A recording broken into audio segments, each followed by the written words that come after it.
मी शंकर पुजारी, महाराष्ट्र राज्य बांधकाम कामगार संघटना संयुक्त कृती समितीचा निमंत्रक आहे।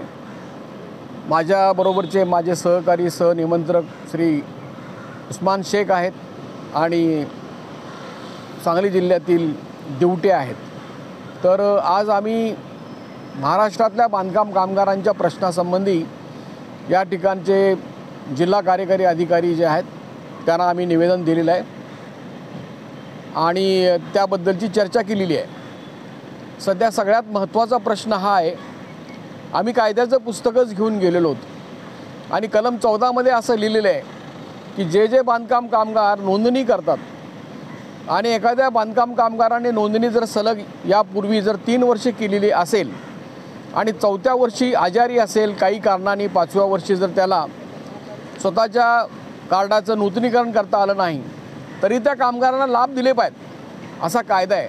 परंतु ह्या कायद्यातलं हे जे कलम आहे हे महाराष्ट्रातल्या या मंडळाला माहीत नाही आणि या संदर्भात या कलमासंदर्भात ज्यावेळेला एक जोरकस निकाल हिमाचल प्रदेशच्या हायकोर्टने दिला तिथंही असाच प्रश्न होता। एका स्त्रीचं निधन झाल्यानंतर कॅन्सरने तिच्या मुलाने अर्ज केलेला होता आणि ह्यासाठीच अर्ज नाकारला की आजारीपणामुळे तिनं नूतनीकरण केलेलं होतं। परंतु हायकोर्टने सांगितलं तुमचा कायदा उघडून बघा, कायद्यात लिहिलेलं आहे की सलग 3 वर्षे जर त्यानं जर काही काम केलेलं असेल, पुरुष असो किंवा स्त्री असो, त्यांना लाभ दिले पाहिजेत आणि असं म्हणून त्यांना लाभ देण्याचा आदेश मंडळाला त्या हिमाचल प्रदेशच्या हिमाचल प्रदेश हायकोर्टने केलेला आहे।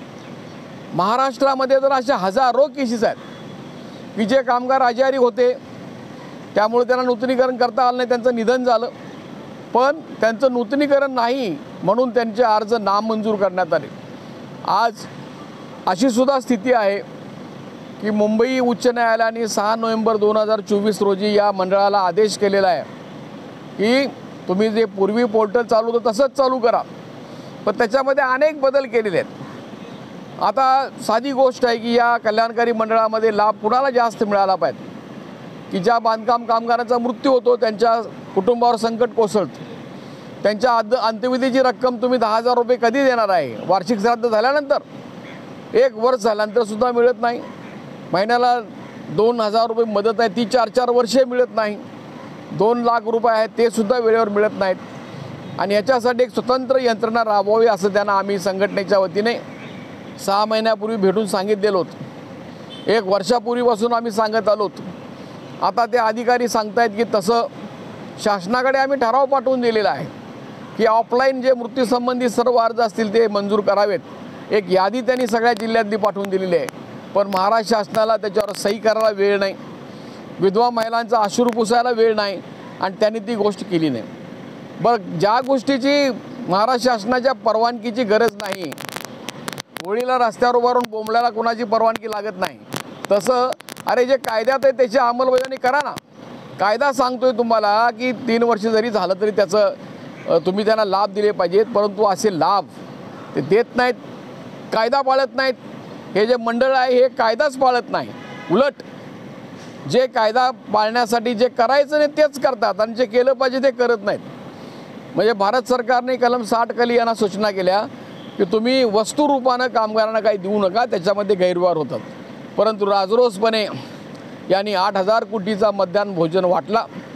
अनेक जिल्हाधिकाऱ्यांनी या राज्यातल्या तक्रार केलेली आहे की हे सगळं बोगस प्रकरण आहे।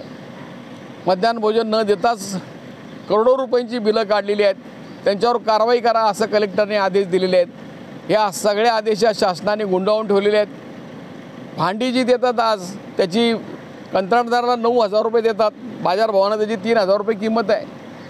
सुरक्षा संच पिटी देतात ती बाजारभावानं 4,000त मिळते, त्याला 17,000 रुपये दिले जातात आणि ही अशा पद्धतीने गेल्या 3 वर्षामध्ये 15,000 कोटी रुपये कंत्राटदारांच्या भल्यासाठी सह्या करून दिले गेलेले आहेत। परंतु दुसऱ्या बाजूला मात्र एका बाजूला 15,000 कोटी आणि दुसऱ्या बाजूला गेल्या वर्षी फक्त 614 कोटी 28 योजनेवर दिलेले आहेत। त्याच्यामध्ये बांधकाम कामगारांच्या मुलीच्या लग्नाचा मुद्दा आहे, सिझरिंगचा मुद्दा आहे, प्रसूतीसाठी जी तरतूद आहे, मुलांच्या स्कॉलरशिपसाठी आहे, हे मृत्यूचं जर मी सगळं तुम्हाला सांगितलेलं आहे। ह्या सगळ्या योजनेवर वरवंटा फिरवला जातो आणि हे सगळे पैसे आहेत ते लूट करून ती मुठभर कंत्राटदारांना 4च कंत्राटदारांना दिलं जातं आणि या कामाचा कामगारांच्या हा श्रमाचा पैसा आहे, घामाचा पैसा आहे. बिल्डरने कामगारांचं कल्याण करण्यासाठी त्यांच्या पगारातली रक्कम या उपकर म्हणून जमा केलेली आहे आणि ती रक्कमसुद्धा अशा पद्धतीने चालू आहे. तर त्यांना आम्ही निवेदन दिलेलं आहे.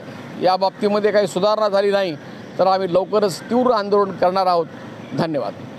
आज रोजी 19/3/2024 रोजी महाराष्ट्र राज्य कृती समिती अध्यक्ष कॉम्रेड शंकर पुजारी आणि मी कृती समितीचा एक सदस्य म्हणून आम्ही आज इथं महाराष्ट्र इमारत व इतर बांधकाम कामगार कल्याणकारी मंडळात आलो. मंडळात अधिकारी कर्मचारी सतत गैरहजर असतात आणि ऑनलाईन पोर्टलमध्ये अजून खूप बिघाड आहे आणि या बिघाडासंबंधी आम्ही मुंबई उच्च न्यायालयात दाद मागितली होती. तर मुंबई उच्च न्यायालयाने ऑनलाईन पोर्टल पूर्वत चालू करा म्हणून असे आदेश दिलेत. पण ऑनलाईन पोर्टलमध्ये अजून खूप दोष आहेत. हे दोष निवारण करण्यासाठी कोर्टानं असं पण आदेश दिलं की संयुक्त कृती समिती आणि महाराष्ट्र इमारत व इतर बांधकाम कामगार कल्याणकारी मंडळ मुंबई हे वेळोवेळी नाही का संयुक्त बैठक घेऊन ऑनलाईन पोर्टलमधील दोष निवारण याच्यावर चर्चा करून याच्यावर मार्ग काढतील. परंतु इथले अधिकारी कर्मचारी चर्चा करण्यास तयार नाहीत, कोणतीही कारवाई करण्यास तयार नाहीत आणि केलेले सुधारणा जे काही ते मंडळाने ठराव आणि शासन आदेश मंडळाचे आदेश हे सुद्धा आम्हाला आमच्यासमोर ठेवायला तयार नाहीत. मग वरच्यावर नाही का बांधकाम कामगारांचे जे ऑनलाईनमधले प्रश्न आहेत ते वाढतच आहेत. यासाठी नाही का शासनाने यासंबंधी मंडळाला आदेशित करावे. मंडळाचे एवढे लोकप्रतिनिधीकडून सुद्धा तारांकित प्रश्न झालेले आहेत. तर मंडळाला काहीतरी अंकुश लावण्यासाठी शासनाने यावर विचार करावा आणि कृती समिती सदस्यांना मंडळाने विचारात घेऊन ऑनलाईन पोर्टलमध्ये कशी सुधारणा करण्यात यावी यासाठी कामगार मंत्री यांनी आदेशित करावे अशीच आम्ही विनंती करतो.